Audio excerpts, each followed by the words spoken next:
Hello and welcome back to this channel. This is Reality Check. If you are new here, consider subscribing and join the Reality Check family. To our regulars, welcome back to our channel. We care for hearts and minds, and this channel focuses on mental health and your mental well-being in the areas of family, marriage, parenting, relationships, and the workplace. And I'm called Rachel. My name is Rachel. I'm your host, and I'm joined by Dr. Eva Satwine, who is a regular here.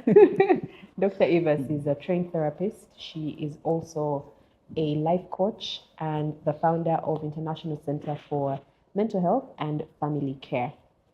So this week we have a rather interesting conversation. I think it's one of those conversations that has been awakened in our society today. We're going to be talking female friendships and how they are useful, especially on your journey to becoming mentally healthy, or at least taking care of your mental health. Female friendships are an interesting phenomenon. I think that's the best way to describe them. But we do realize on this journey of mental health, when we are talking anxiety, we're talking depression, the stuff that we struggle with in our mental health, most of it can be averted or maybe made lighter if we invested and valued the friendships that we have. And so we thought it would be pertinent to have this conversation on friendships and how we can build, how we can cultivate, how you can start a friendship, build it, cultivate it so that it becomes part of your support system.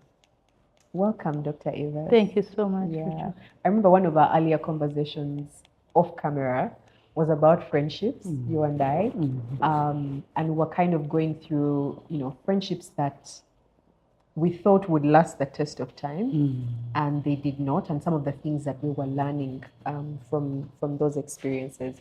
So I think you can agree that female friendships can be, I don't want to say difficult, but complex. I think complex is the word.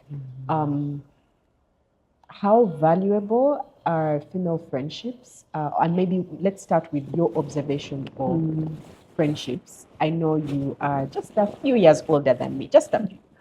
But so you've had the opportunity to have friends, in your life. Some have come and gone, others have come and stayed. What would you say has been your observation in terms of friendship? Well, I'll go back to what you started with. They are complex. Yes. Human interactions are very complex by their nature. Men or women. Women, we tend to be more dramatic. Yes. More complex. Maybe dramatic is not a good place to start. But I think we are more complex, and I will explain this from a technical standpoint.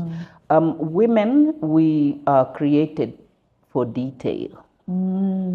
Yes, and the devil is in the detail. It is. Yeah, so women, we relate in the detail. We tend to emit so much emotions, and because of that, our relationships tend to be different. Yeah, they tend to be different. We have the ability to love deep. Yeah, because we really release emotions. We are very expressive, which is wonderful, very wonderful. And so it works okay, but it requires more management. Yeah, so that's why our relationships tend to be more deeper and more complex, if you wish. And so my experience now, I was going there so that I avoid answering your question, but I'll answer it. Please. Okay, so what have I seen? I think my experience is that we connect. Women, we tend to, because of our ability to be emotional, we are also likely to be more impulsive than men. So we can start relationships with very easily. and then along the way we sort of like are working backwards. That's when we are judging and evaluating and seeing, and so that's why female relationships tend to be maybe a little more dramatic. Yeah. Let's use the word. Let me use the word. Yeah. Can we ask for permission to use it? And not in a bad way, but so because of that, so we tend to be more impulsive, and so then later on you're like, hey, I thought this person loved me. Oh, I thought this and this. Oh, I thought this. Once again, let me remind people that men tend to be more logical. Their relationships, actually, they tend to be more functional. Than emotional. Yeah, they tend to be more functional. They meet, they relate on the basis of probably the soccer team they support, or doesn't mean that men don't have meaningful, deep relationships. They do. They men have very good relationships, but we are talking on the bigger picture. They don't start relationships just anyhow. They tend to be more logical. They evaluate. They see where am I going and all. But then they also have the downside to their relationships is that they tend not to be so deep with maybe many people or with each other. They can have a close friend, deep friendship, but they don't share detail. Yeah, everyone surface. They do surface. They discuss surface things. They talk about American politics or something, or soccer or other things. That's why their relationships tend to be what we call functional. So they function on the basis of what is connecting them other than their deep lives, aspects around their lives. So they don't share struggle, they don't share so much. Now, would we say this is better than the other? No, it's all in the management of issues or what connects us. And going back to women, because we connect at emotional level, right? Emotional level. Then we are likely we need more management, we need more wisdom, we need more, because emotions by their nature require management. They need governance, thank you. Yeah, so they need a lot of governance. And so you can't just relate on the basis of how you feel, how the other one feels, how it's going to get chaotic. But so what happens? Sometimes we lose that governance, and then everyone is emitting emotions. I'm sure you have seen women, for instance, say, do you know how you made me feel? Do you know how you made me feel? Do you know? But then everyone is feeling, but then what is the solution? You see? And so it is okay. Both of us are normal. We are okay. It's absolutely normal for you to look at life that way, to connect that way. Once again, I want to remind viewers that women are normal. Women are normal, and women, the way they relate is normal. It only requires a lot of governance. It requires a lot of wisdom.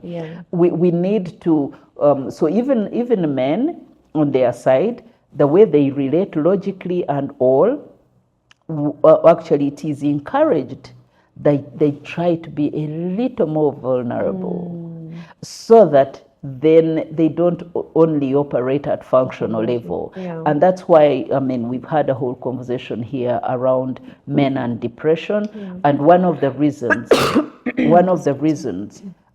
is that their depression is rooted in the fact that they don't have a safe space to share their challenges. Even when they have great friends, they are not deep. They are surfacey. And so they will just meet, and then they talk about other things.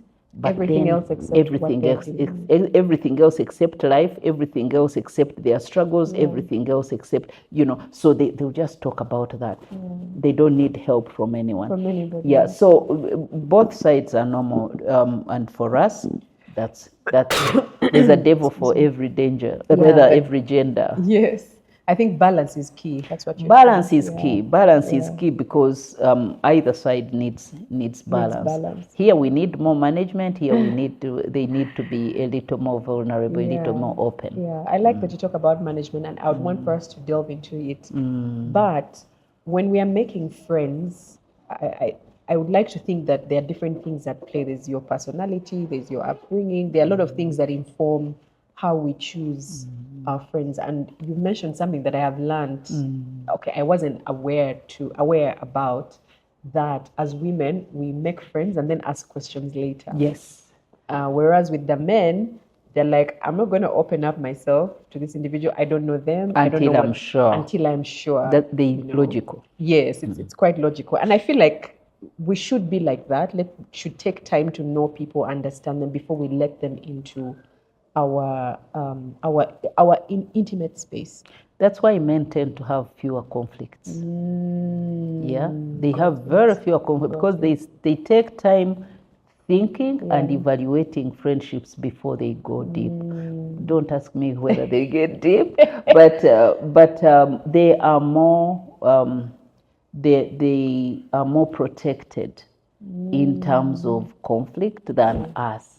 Got it. Yeah, because us, we tend to emit, then follow it with logic.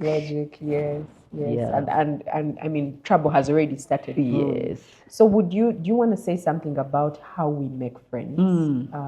What informs the kind of people that we, allow into our space as our friends? Yeah. And maybe what are some of those things that we need to be looking out for, even as we begin to talk about management, especially when you say that we make friends, we emit emotion, and then ask questions later. Is it possible to strike a balance?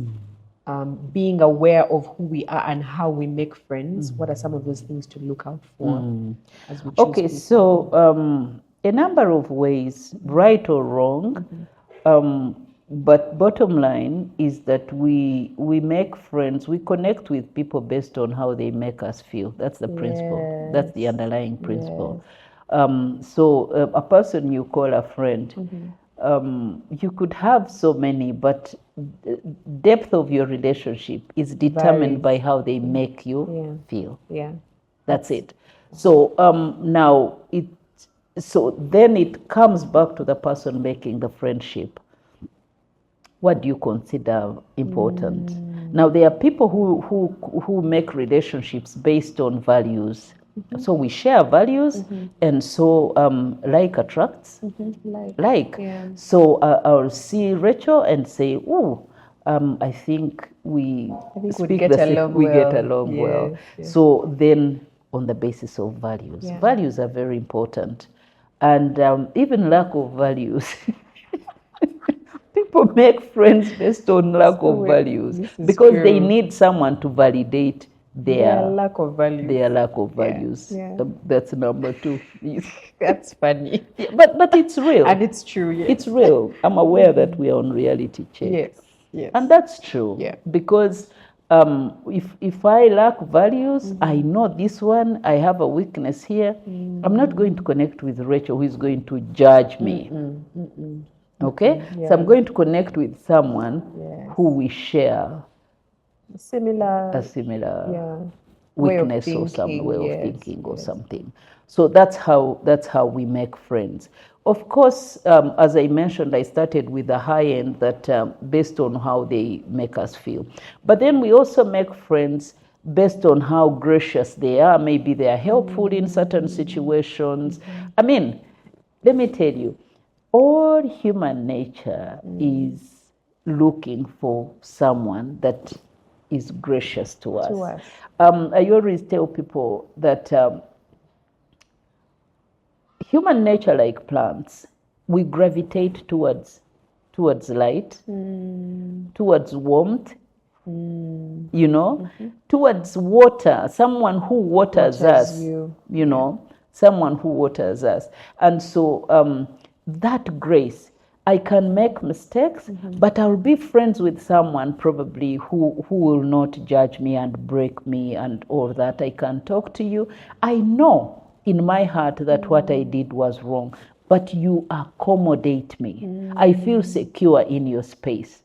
That is important. We may not share the same values, but then in my brokenness, you're there for me. Yeah.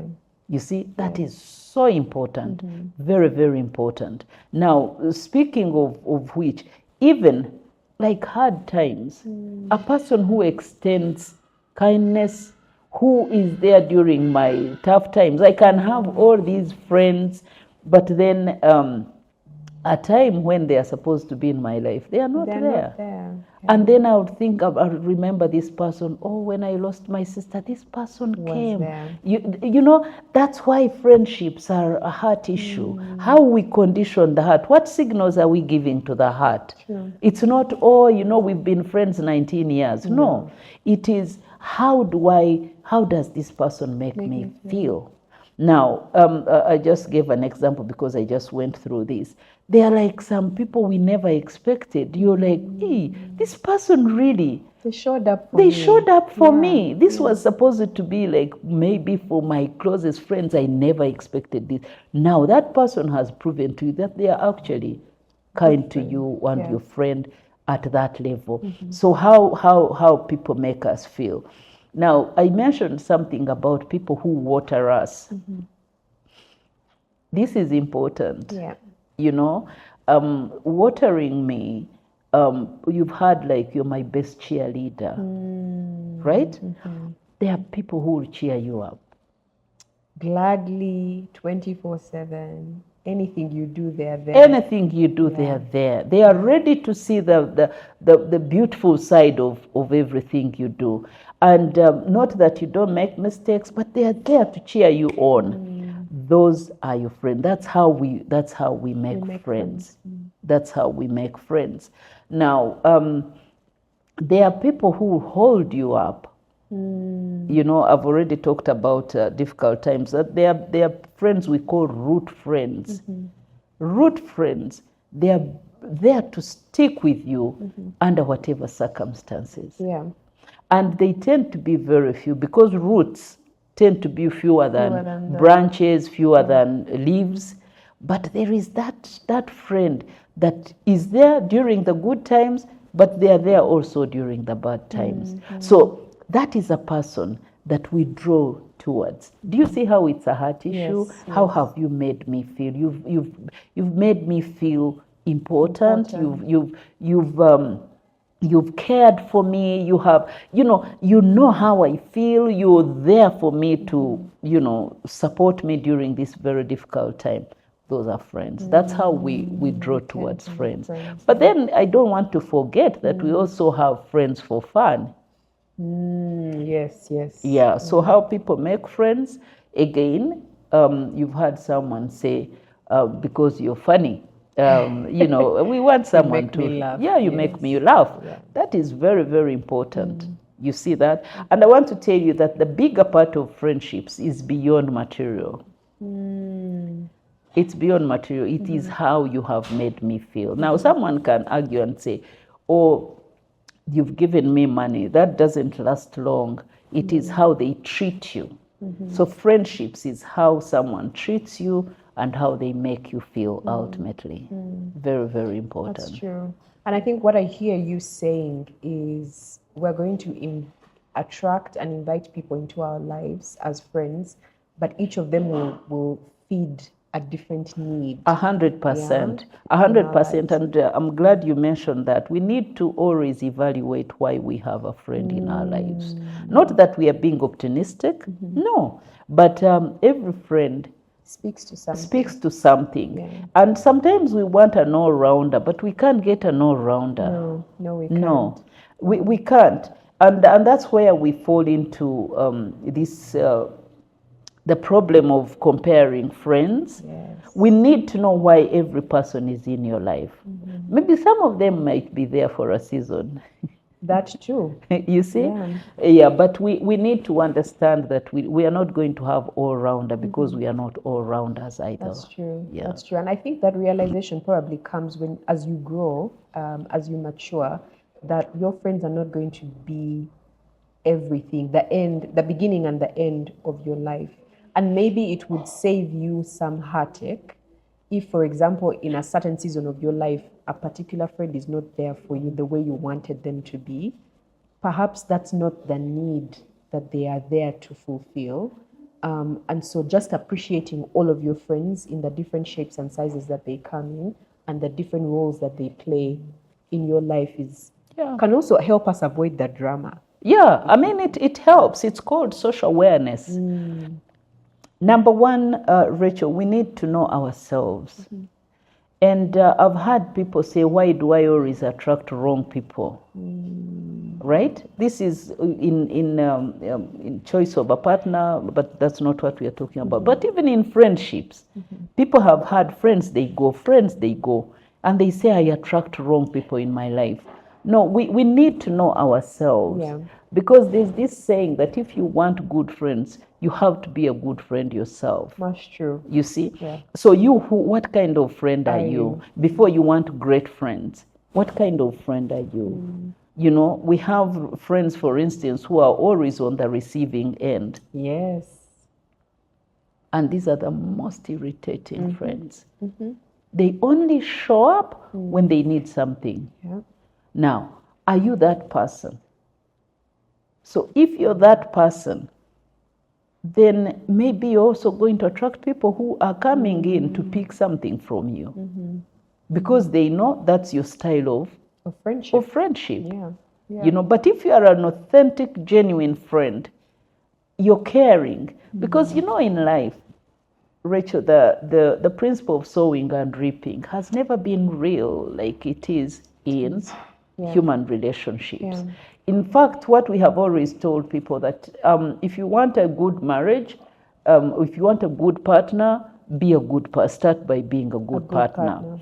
That's why we talk about being the world that you want, that you desire. So even in friendships, what are you sowing? What kind of friend are you? You know, it starts from there, from you. Yeah.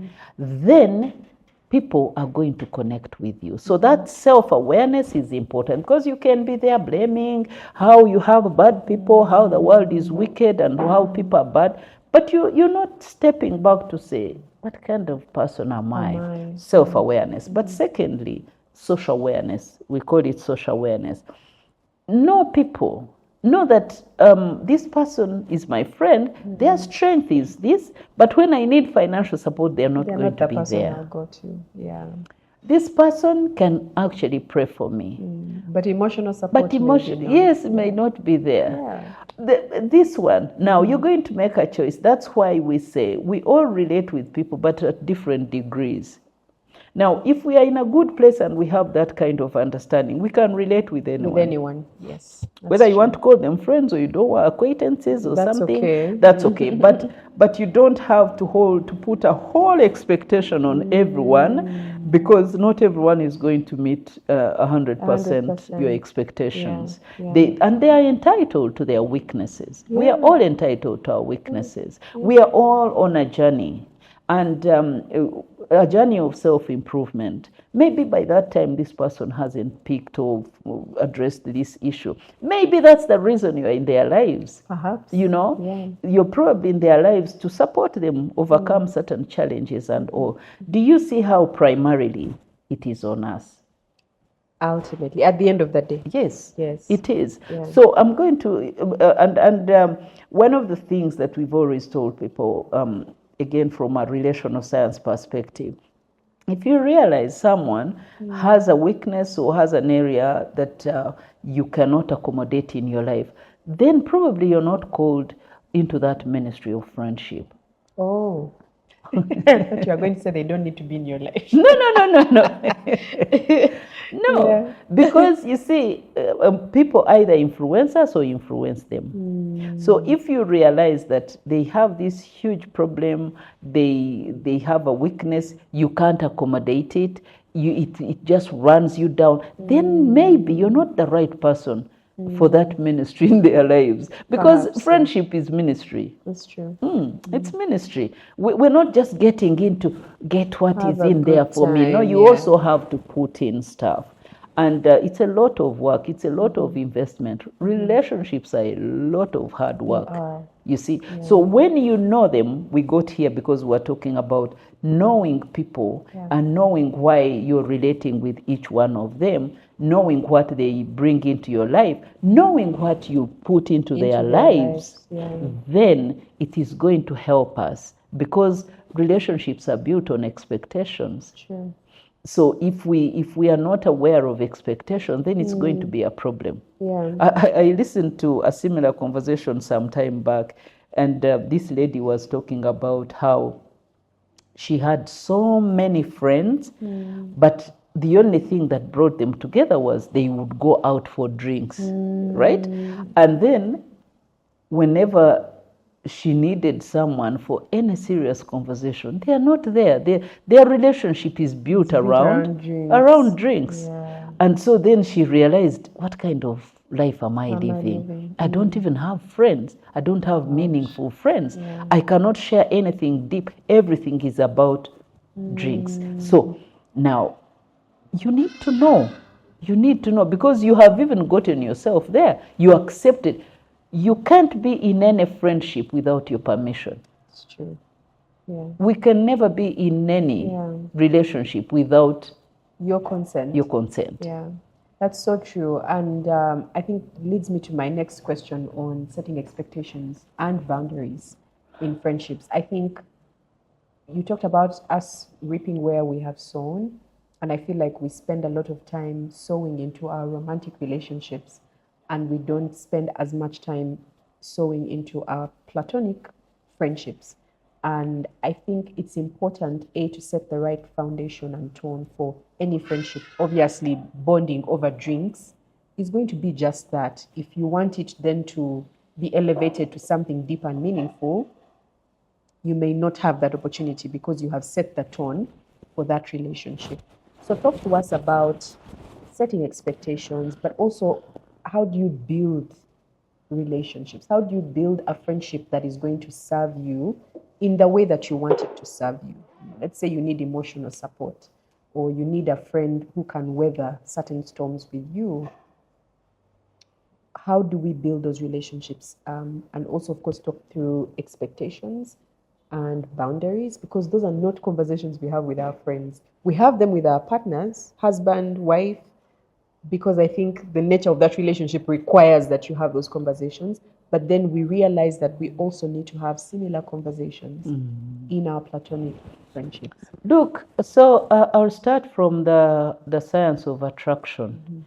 We all get attracted to people. Yeah. You'll get into this whole group, and there is that person that you connect with. So that attraction and connect, when we first attract, then we connect.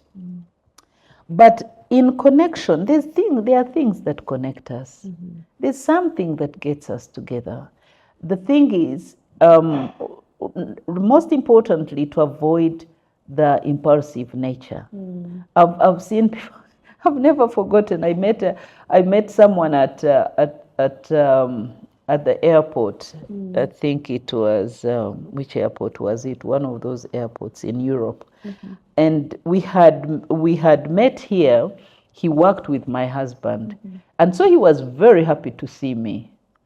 But honestly, in about 30 minutes, he said, "I want you guys to be my best friends." He was sure he had found his best friends. So there is that personality. There's that personality, the fun-based personality that really they are not so sure about depth, but everyone is deep with them, and they are so relational, very relationship oriented. And we can get very deep and share things, and you haven't evaluated whether someone can carry your weight or they are ready for certain conversations and all. But the most important thing, Rachel, is we attract, then we connect. We connect, once again, at values level. We connect. What are your values? What are your lack of values? I have to keep saying this. There's something that brings us together. Sure. You know, there is something that brings us together. So we always need to check what has brought us together. Definitely for women, it is conversation. Absolutely. Yeah, women conversation. Yeah. And conversation is very important. Conversation is powerful, but conversation can also be dangerous if it is not evaluated. Now, conversation has to be based on depth of the relationship. Just imagine I meet you one day and I'm telling you about my marriage and I'm telling you both the positives and the negatives. Yes. What would you think of me? Oversharing. What's going on there? Hey, you go around telling everybody your things. You see that? Yes. So that which we call, what you're calling oversharing, over communication. So someone will look at you and say, come on, like really? You don't know me. They will not, they will not understand you. So what gets us together is we start and then we keep, it evolves, and relationships evolve. Relationships grow. Actually, it is growth. So they grow, because if I meet with you, if I'm wise enough, I meet with you, Rachel, and we talk, and then I realize, because from conversation we are also able to determine personality, to determine values, to determine perspectives, to determine a number of things. Then you realize we have a lot in common, or we don't. Or we don't. Yeah. You see? So that's the key thing that gets us together. You asked about boundaries. Good relationships. You see, relationships, just the same way we say emotions are not legislated on. Yes. There's so much unwritten rules of relationships, but we never communicate very well. But it is important that someone knows. For instance, if you say, you know, where I am, I don't appreciate those conversations. You know, like I don't like vulgar language, like certain things. So those, I think one of the things I encourage people is, we can nurture any relationship, especially when it's a relationship you feel you must have. True. There has to be a place for uncomfortable conversation, because boundary opening has never been comfortable. No. I grew up seeing people fight over matoke crossing from one side to another side. And my sense of boundary opening has never been, is that. And I've also seen it even in these lands in Kampala, wherever we are buying land. And you see people always want to just get into your space.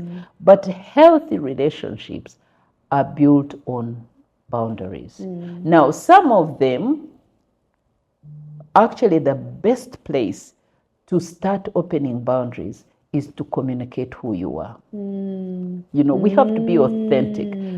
Someone needs to know that this is what I stand for. Yeah. When I communicate who I am, you're establishing boundaries. I'm establishing boundaries. And so you should be able to know that there are certain things probably that are not welcome here. You know, for instance, if I tell you, and I do this, I'm very open with my friendships. So when I meet new people, even when we are doing introductions, I'm able to say, this is me, I'm a preacher, I'm this, and I'm this, and this. That is supposed to help you know what's okay, and what's not okay, what's permissible, what's not. There are certain jokes that I probably won't accommodate. You know, they might sound great to another person, but they might not work for me. There are certain conversations that, but also not to get people really, not to edge them out, it's important that when we have conversation, I believe in conversations so much, so much. But then when we are having conversation, please listen, because people communicate their interests, they communicate their values, they even expectations in. They might even be talking about another person, but you'll hear it. Yes. You'll hear it. So it is very important. But most importantly also, it is friends need to talk about certain things that are not good for them. Talk. Tell this person, I really like it when you do this. Are you coming? Are you doing this? Let's communicate expectations to people, not to leave them to read our minds. Yeah, mind reading has never been great in any relationship. I don't know. What we are just talking about as communicating, we can't say this is a session for us to communicate boundaries, because when people are interacting, this is likely to happen from time to time. This works for me. Ivas likes this. When I give her this, this is her love language. We need to know. So do that, because relationships are supposed to be about service. And when Rachel is my friend and I know what she likes, I need to love her way. Like fried eggs. Dr. Evas has amazing eggs, which I eat at her house every time we are shooting Reality Check. I have a permanent order here of fried eggs. You see, now we know. I know when Rachel is here, we have to have eggs and coffee. And eggs and a fruit. So at least you know. And you also know what to expect from me. You also know this little time we have been together, you know that this is what Evas likes. I like this, I like that, I like this. Maybe I don't like this. Some of the things are going to be. So it's important. We can never overemphasize the importance of wisdom, honestly. And listening. Listening. I think what you're saying is when your friends are talking or when you're interacting with them, listen, take cues, understand that if she had a problem with someone based on the way they spoke to them, that's an expectation that you should not speak to her the way that other person spoke to them. So she's communicating that I don't like being talked at. I'd rather that you talk to me in a respectful way. 100%. And you asked a question earlier which I dodged. Now I can answer it. Okay. About friendships and my experience. I think my experience, the biggest part of it is people taking each other for granted. And again, it's rooted in the fact that we want to love people our way. And that doesn't work. And it doesn't work.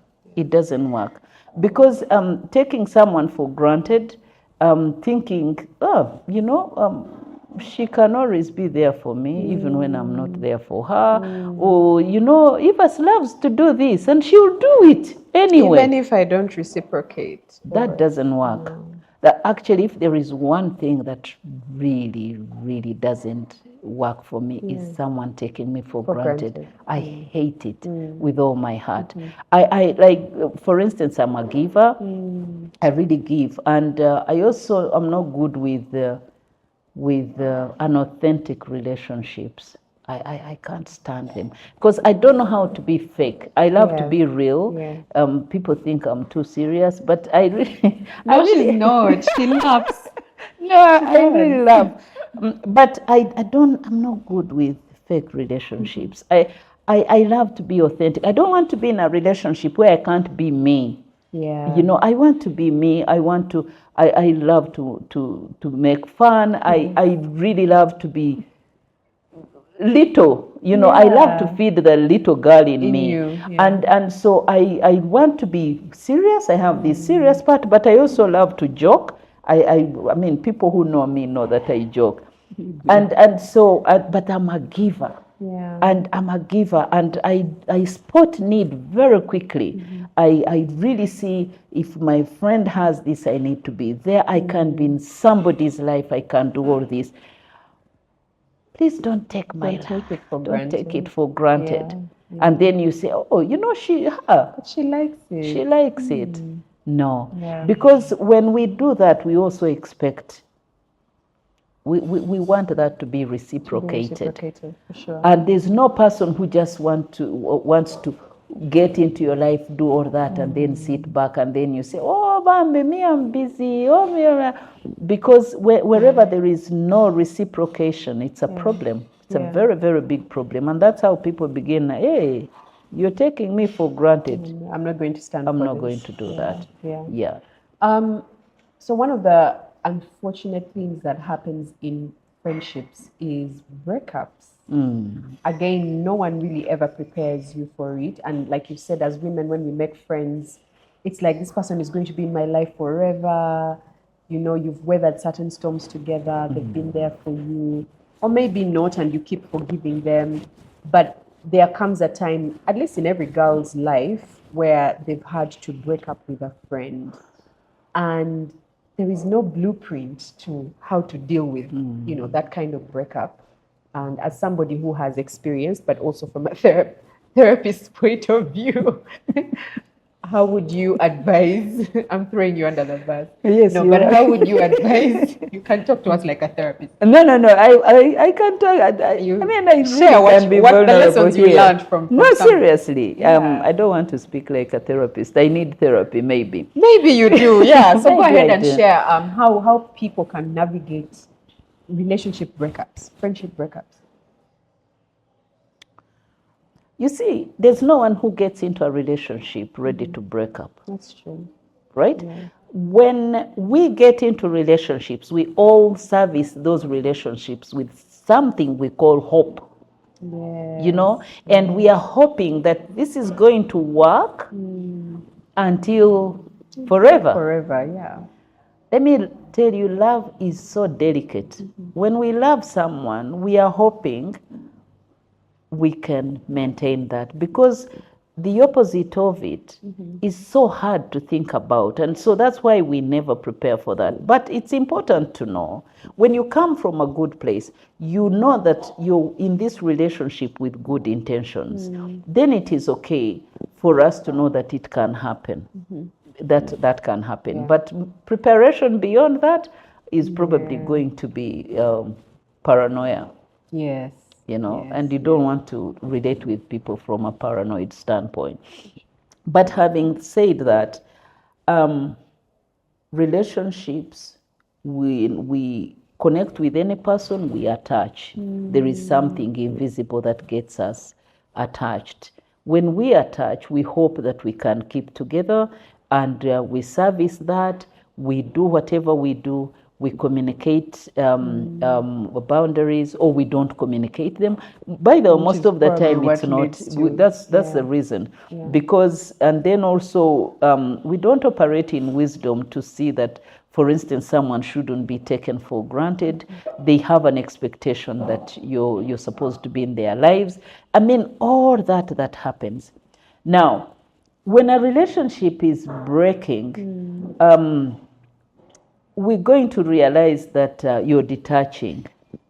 I mean, you don't need a constitution to to tell you, or a parliamentary session for you to. But that's what's happening. To determine. No, you're going to realize that your heart's you're just detaching. Now, the one of the, personally, if you wish, things I can't accommodate. I hate conflict. Like aggressive conflict. I manage it. I'm a person who will go after, because I'm relationship oriented. So every time there is a conflict, I want it resolved so that we continue. Yes, I know that about you. You see, anything, because for me, I don't fear.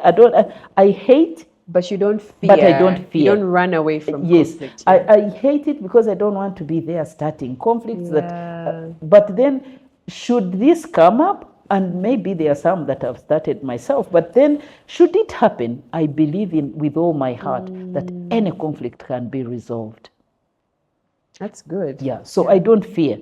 And I will, whenever it starts, I will step back, I will pray, I'll ask God to show me, I'll say, convict me, show me something that I could have done here. I'm not shy to apologize. I take responsibility, and but what I cannot take is when someone wants me to take responsibility for them in a conflict. I don't do that. But I will do that. I'll own up and I will do that. But then what I've seen is that a conflict, especially women, when it happens, it requires logical solution. Now, when you get into emotions, then you're headed nowhere. Yeah. And this is one of the reasons mostly that women separate badly. They connect so deep and then they separate in a very ugly, dramatic way. Yeah. You see, so it is very important that then we know, and I've seen it, that's one of the reasons that relationships, managing relationships in that way, people just. Then I've also seen where people have connected so deep, and the moment they have a slight conflict, all hell breaks loose. All hell breaks loose. This one is talking about what they use it to share. Really? You see that? Yeah. Yes. They had their secrets. Then now this person has gone out. Rampage. It's so ugly. And honestly, it happens. Once again, there's nothing wrong with women having emotions, but please. Governance. Ladies, governance. Because if you have conflicted, and I'll tell you what, I've had relationships that break, but I'll tell you, I will protect this person's information. Really? I cannot. Wow. I cannot. Yeah. I cannot. But I've seen someone run, say this, say that. I go like, okay. Okay. I'll still protect yours. I'll still protect yours. Yeah. And for me, that's very, very important. Because in that situation, one of you has to rise above. And it speaks of integrity. Yeah. It speaks of integrity that where they're not, and even though they're doing the complete opposite, you're able to still protect their image and their information. Yeah, because one of you has to be old. Yes. One of you has to be mature. Yeah, one of you has to be mature. If we're both playing in the mud, then it won't happen. It won't so I think to answer your question, Rachel, number one is to know that a breakup is normal. It's normal. It can happen. But then also, and it can happen because I mentioned earlier that we can be in people's lives for seasons. Yeah, God can cause us to meet during a particular time. And when the assignment is done, then it is done. You see? So you don't have to force it and you're going to. But then I should probably have also mentioned that, for instance, I talked from my standpoint that a relationship that is really stricken by conflict, that's unhealthy. That level of toxicity can be so bad. And so you find that you're not relating. I think I've ever told someone, I've ever had a friend who every time we meet, we are solving a problem. So then I asked them, when are we going to relate? Because we can't be solving a problem all the time. Yeah. You're my friend. I want to relate. I want to laugh. But every time it is, this one, the next time, this time this happened, and it made me feel like this. I don't know. Then I'm like, So every time you're defending yourself, you're like, no. Yeah. When did all that the happen? problems were from your relationship? Yeah. Or external problems? So we are friends, Yeah. but either I didn't laugh the other time Oh I was my supposed gosh. to. Oh, the other time. Oh my goodness. So then I'm thinking, no, when are we going to relate? Yes. Like, when are we going to finish those issues? Then we relate. Yes. Wow. You see? So that one also can be a problem. Like, every time you're resolving an issue, every time, maybe they had a dream about you. And honestly, Rachel, I'm not going to finish this conversation without talking about, I think one of the demons that really dominate female relationships is, I think we have to admit that we tend to be more jealousy of each other than any other person. And jealousy and envy. And envy. Jealousy and envy. I think we tend to have this more than men. Than the men. Yeah. The men also have their own issues, but I think women really, yeah. Either the legs are better than yours, or the hair, or I mean, we this statement I've always made. We have friends that they will never validate or affirm anything about you, but they are your friends. And even when they want to say something, they will say it in the even a positive thing, they will say it in the negative. They say, "Oh, that dress doesn't look bad." Haven't you heard such? Doesn't look bad. They're called backhanded compliments. Yes, I think, So I think women also, we tend to have a big challenge there. Yeah, that's something we need to be more aware of than our brothers. Yeah, so we need to deal with those demons. Yeah, I think what I'm picking from what you're saying is it's normal for a relationship to end. And I think understanding that friendships can be in our lives for a season. And when that chapter closes, it's okay to mourn or grieve. You have to grieve it. The relationship. Yes. Yeah. But then you have to let go. Because I have seen and probably experienced some relationships where you hang on to it, you do everything, and maybe this will help, because a relationship where you feel you have put everything you probably could, and it doesn't have to be perfect. Probably when a difference came up, you took your part, you tried to resolve it from your end, but the other person is still, and they are really ready to be who they are. True. For instance, I'm sure you've seen this quote that when someone shows you their true colors, don't try to repaint them. They've shown you that they can do a few treacherous things. They are not your friend. They are talking behind your back. You can't say, they are. Yeah, because there are certain things, by the way, maybe, Rachel, we should also mention that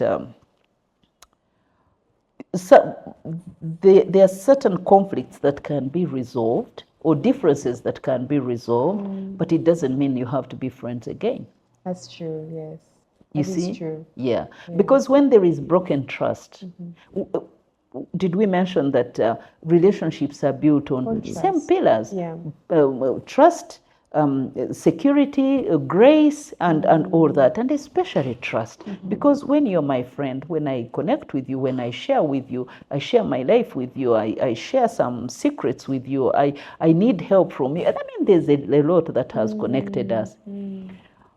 Once you break that trust, depending on how you have resolved the issue, we can go back to the relationship. But if you realize that this person's breaking trust is rooted in their lack of values, because like integrity, respect, and all these things, and like confidentiality, the kind of things we need to do, the person, what they are expecting you to do, you haven't met that.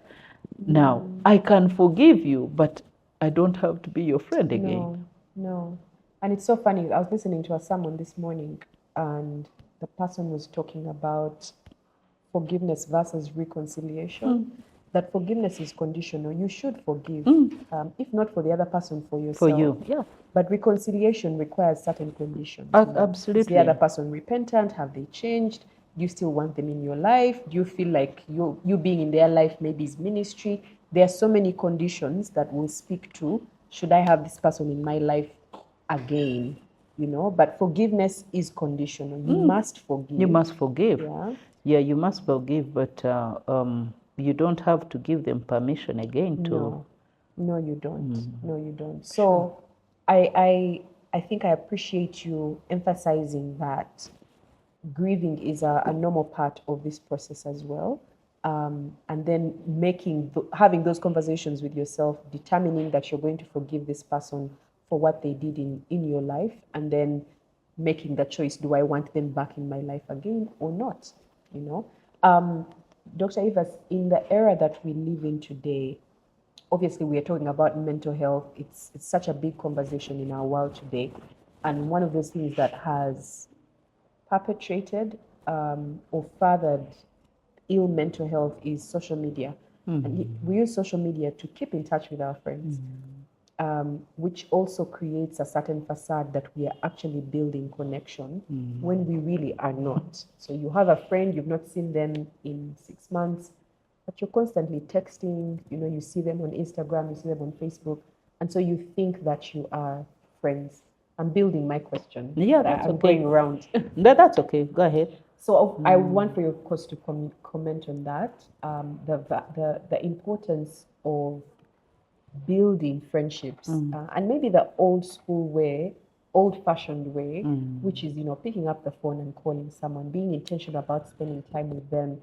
And I want you to paint the picture of our lives 10, 15 years from today, and why investing in relationships now, amidst all the drama and the chaos and the forgiveness versus the reconciliation, why it's important for us to have friendships, because you like to say that we retire to relationships. I want you to help our audience see differently or change their perspective when it comes to friendships. That you don't just discard people. That person said ABCD about me, therefore I don't want them in my life anymore. It's okay, let them walk away. People walk away. The ones who are mine will stay. We say all these things, but we are not thinking about our lives 10, 15 years from today. So I hope I have built the question. No, I get it. In a way that you I get it. So number one, for us to know that relationships are important, it's not just a choice. It is a necessity. I'll take you back to the conversations we've had before. Our lives are 90% relational. Our happiness is 90% relational.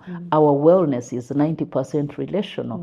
Our health and wellness is 90% relational. So we don't have, it's not an option, it's a necessity. So we have to relate. Human nature was created to connect and to relate.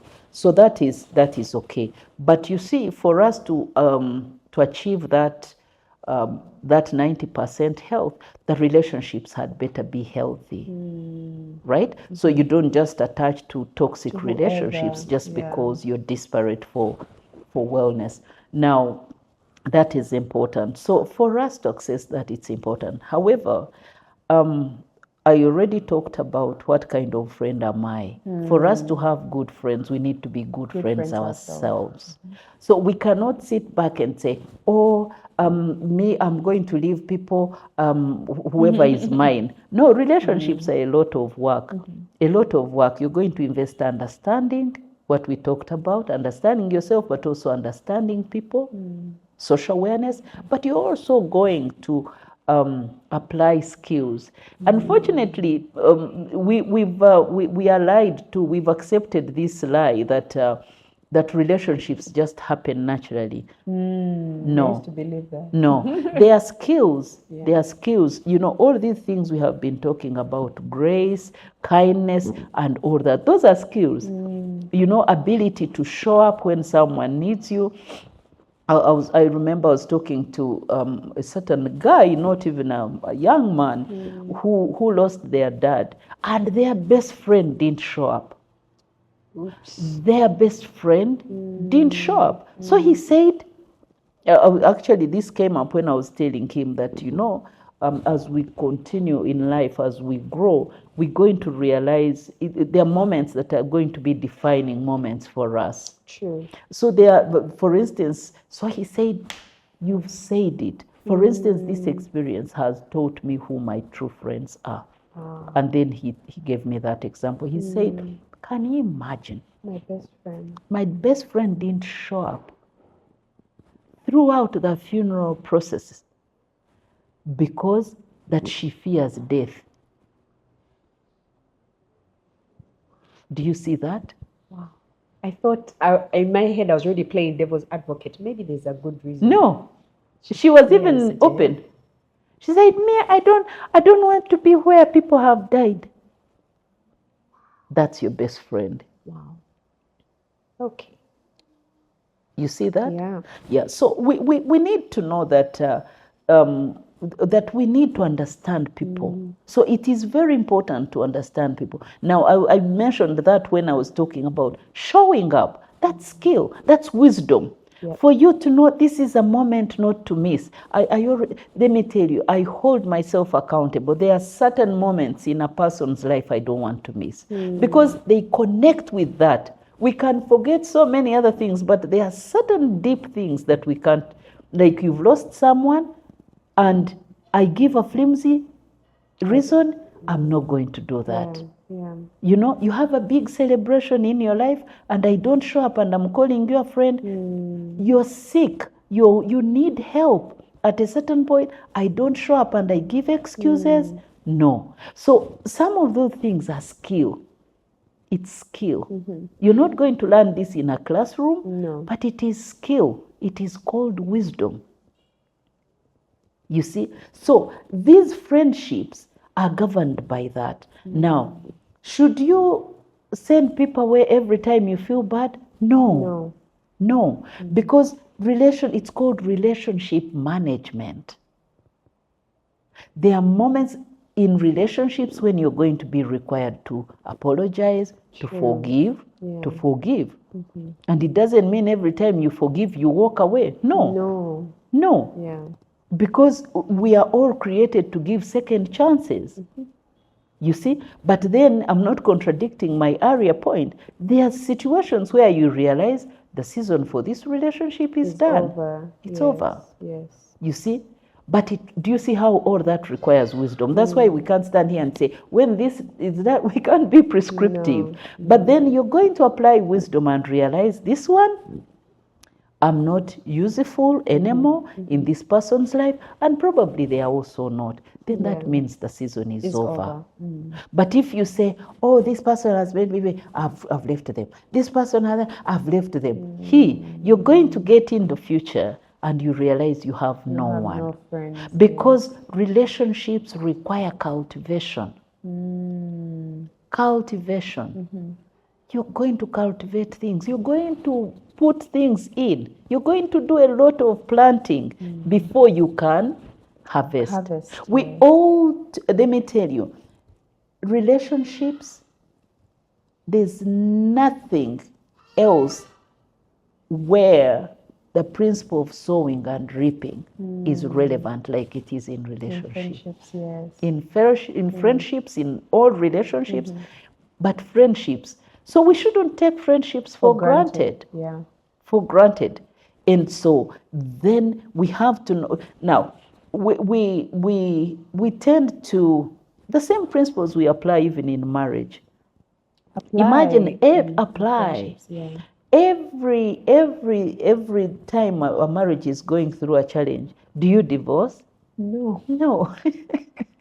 So it's the same thing in all relationships. Maybe this situation requires you to be gracious. Maybe you need to be empathetic. Maybe,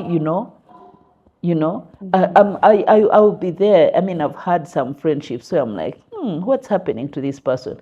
But I'll check in, I'll send a message. I'll go like, are you okay? Are we still friends? What's happening? Because I don't want to say, oh, now this person has done this. They've gone quiet on me. No, it's a reminder that I need to play your part. My part. Because I always tell people, our airtime costs the same amount. It does. So if I'm expecting someone to call me, then maybe... How about you call? How about I call? Yes. How about I check in? And interestingly, I've done that and I've realized someone either was having a bad time, and especially now that I'm into mental health, I'm more aware because I know someone can wither away without my knowledge. So I'll check in, I'll go like, can we do coffee? Are you there?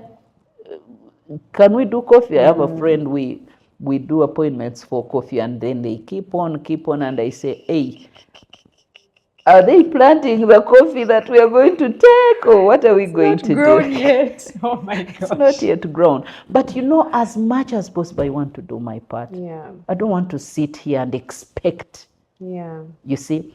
Now, you also asked about mental health. Mm-hmm.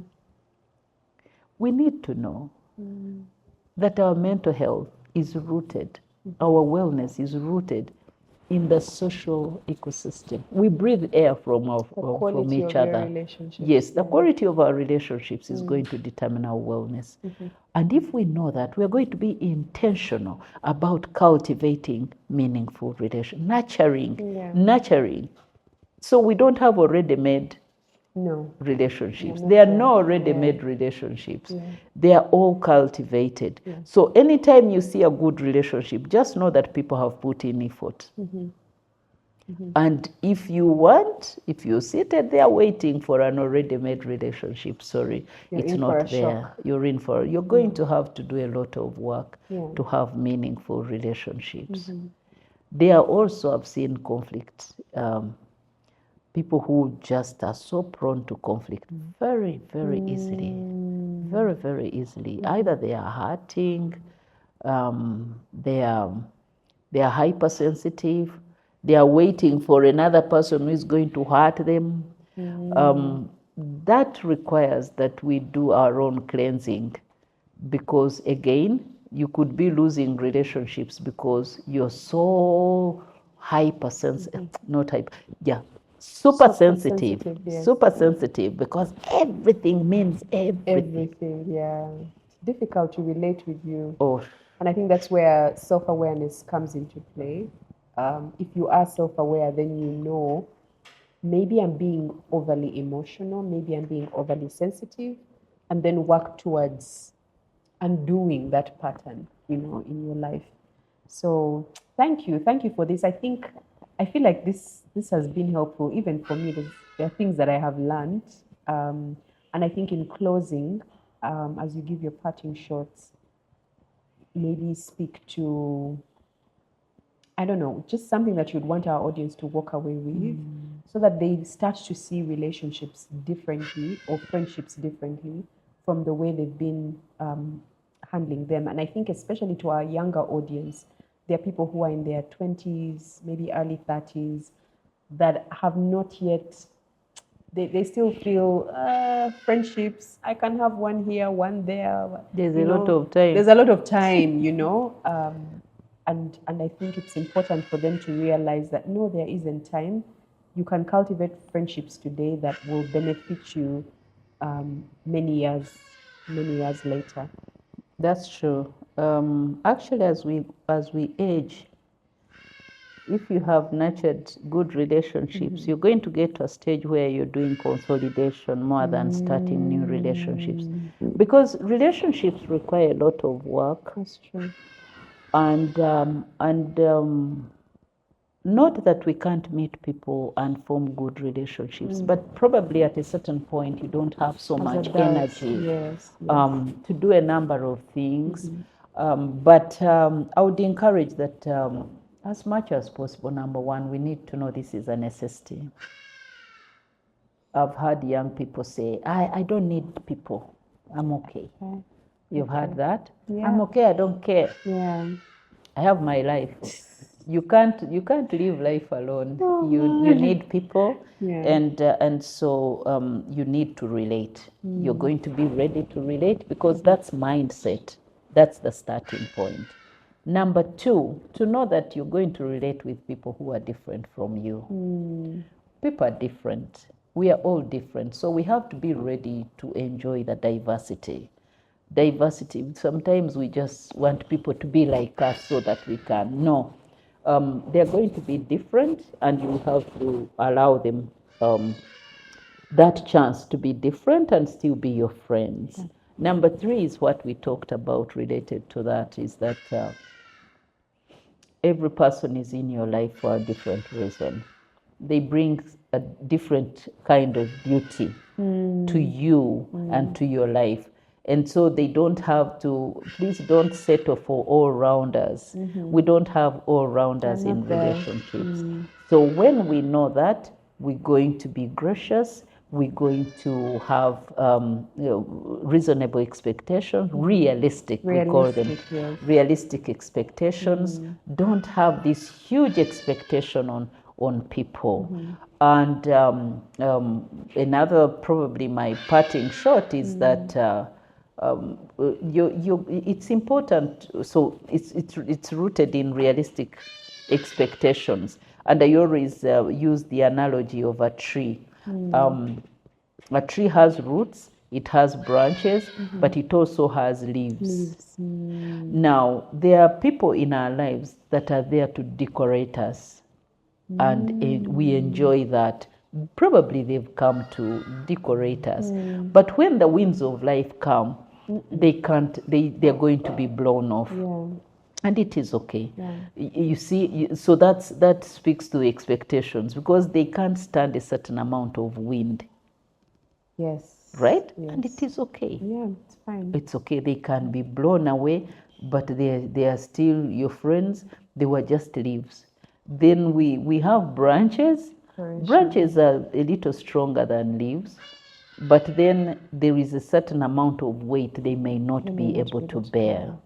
Right? So it requires a lot of wisdom for us to know, if I put this weight on Rachel, then she's not going to bear it. She's going to fall.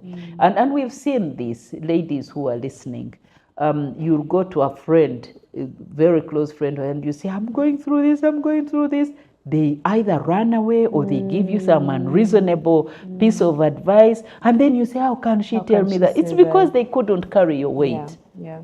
You see? So we need to know at a certain point that this one can carry, they are a great friend, they are amazing, but they can't carry this weight. You know? But then we have what we call root friends. Root friends are fewer, because as I said earlier, roots tend to be, they are fewer than branches, fewer than leaves. But there is that person can hold you.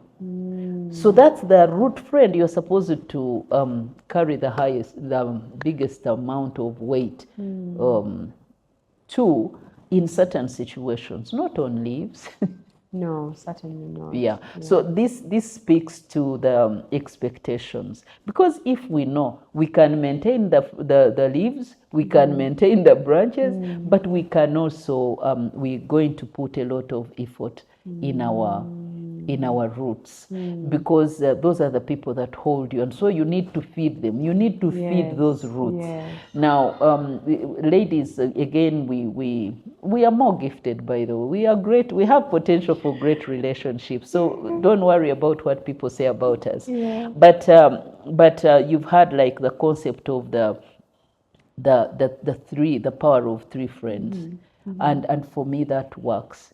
So I'll have so many, but there are these three.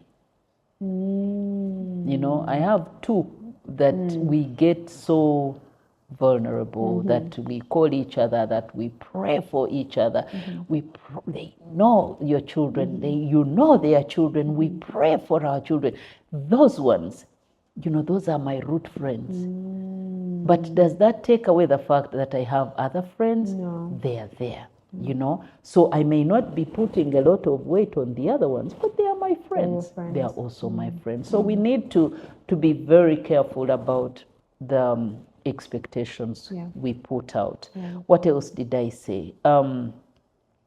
It's a lot of work. Cultivation. You're not going to have great friends if you're not really investing. It requires investment. Some of it is going to require your money.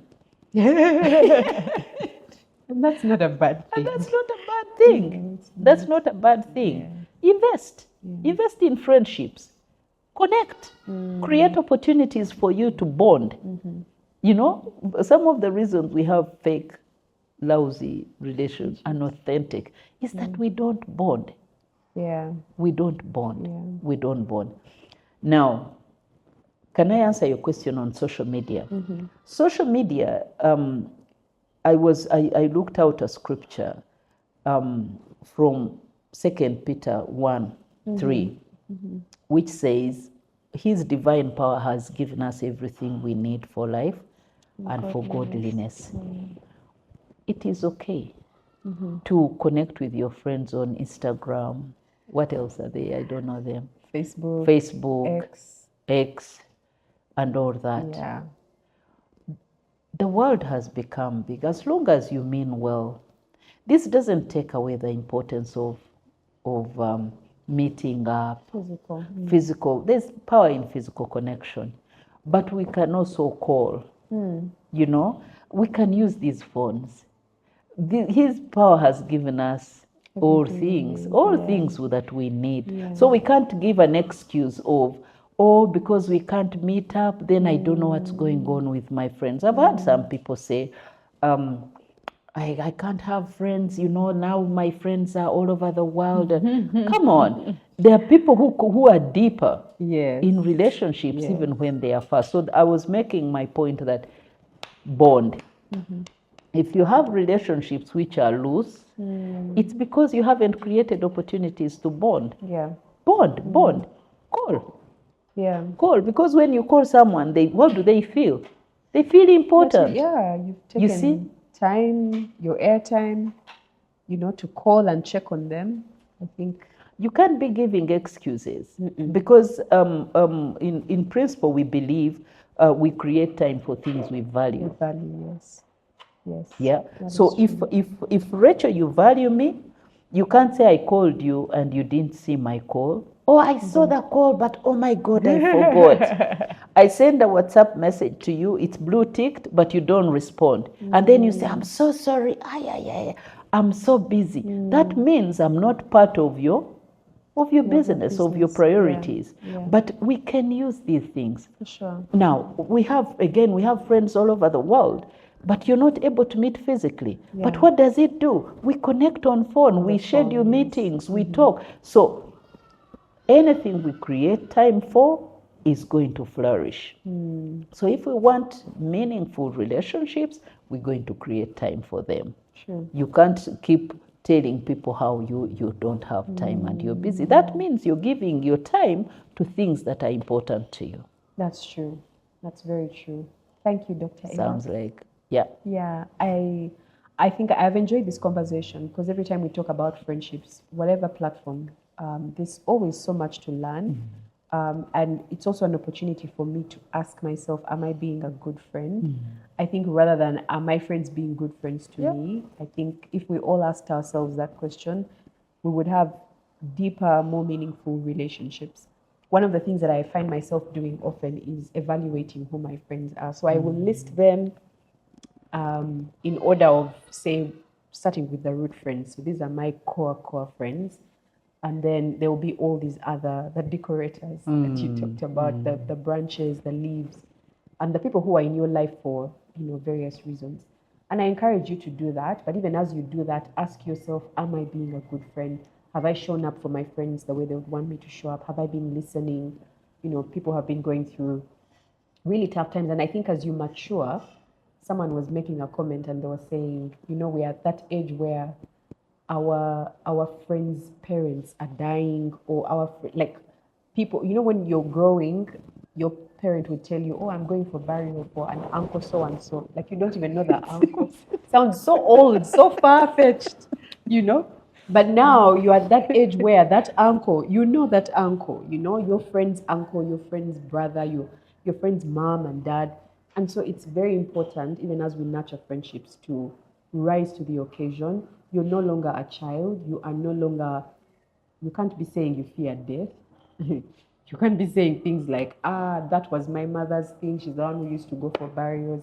Now you are the one who has to go for burial because that's what friendship means. I feel convicted to share an experience, Rachel. Please. I know that we've speaking of being there for each other, I want to share a personal experience. Please. We lost a friend. We have a couple friends, very nice friends of ours, and her husband passed 2021. 2021, yeah. One of those horrible COVID waves. And when we went for burial, of course, we were not allowed to.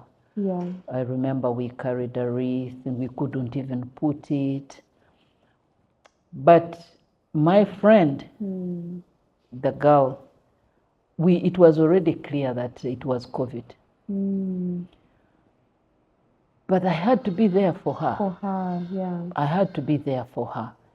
And I remember saying a prayer. I said, God, I'm going to be there for my friend. I'm not going to run away because this is the time she needs me most. True. So I was in church.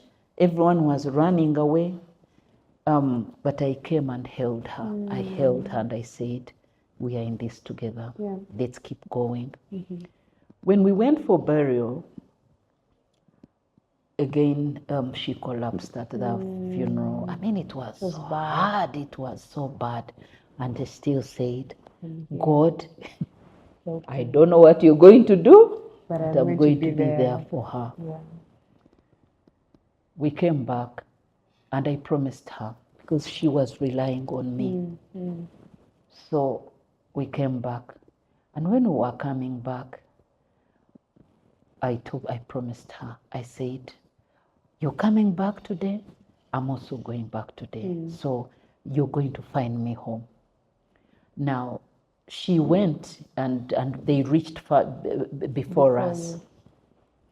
When they got home, they had a doctor friend of theirs who came in and told them he had checked the rest of the people in the home and they were all COVID positive. By this time, my friend had also developed symptoms. Like it was that place. So when I drove in, they told me, I remember the brother-in-law and a few others came and said, you can't be here. Sorry, Evas, you're going to go back. But when I was driving there, she was calling me, Evas, where are you? So I want you to see this situation. And I listened in to these guys. They told me, go. We have told everyone has gone. While they are still telling me she's calling, I said, I'm here in the compound. And I remember telling them, I said, I'm not going. I said, I'm not going. I'm going to go in. They couldn't understand. They couldn't understand. But I said, this is the time she needs me most. And when I entered, I told God again, I said, God, this girl needs me now. I can't run away and I'm going to be there. This was her first time coming home, after burial. She feared, the whole horror of going back to the house. Yeah. She's scared, the children are scared. So we are there and she said, it's time to sleep. And she said, Eva, are you sleeping with me? Do you see that? So again, I stepped off and asked, I said, yes, I'm going to sleep with you. She said, I'm fearing to sleep in the bedroom. I said, yes, I'm going to sleep with you. And again, I stepped off. I said a prayer. Lord. I said, Lord, you know that I'm not going to leave her. Yeah. So I went. We slept together. Now, when we slept together, I turned it into fun. And I kept saying, hey, you're going to cough looking that side. You know that? And they had taken their samples as well. So I said, you, what's that? So the whole night I'm trying to be there for her and all. And I want to tell you, I kept there and I prayed. I said, I stayed there the whole weekend. Wow. And on Monday, when they brought their results, they were all positive. I went, I bought all the medication, gave it to them. Now, everyone thought I was mad. Of course.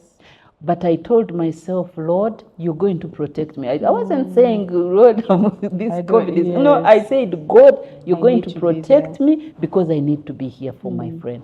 And I want to tell you, that whole COVID experience ended. She was positive, her sister was positive, the children were positive, everyone was. But when I accepted that as ministry, I didn't even get COVID. No. Wow. I didn't get COVID. Wow.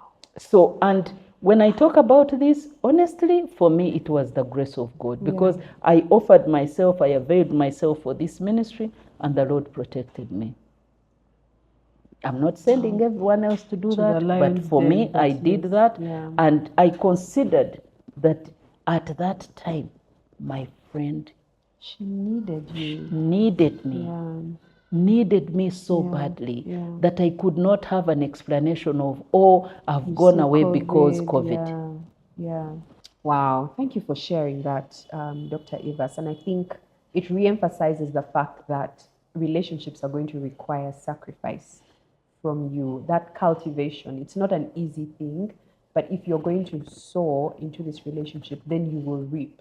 And sometimes that sacrifice might be financial, it might be you laying down your pride, it might be putting your health at risk, like it was for Dr. Evas.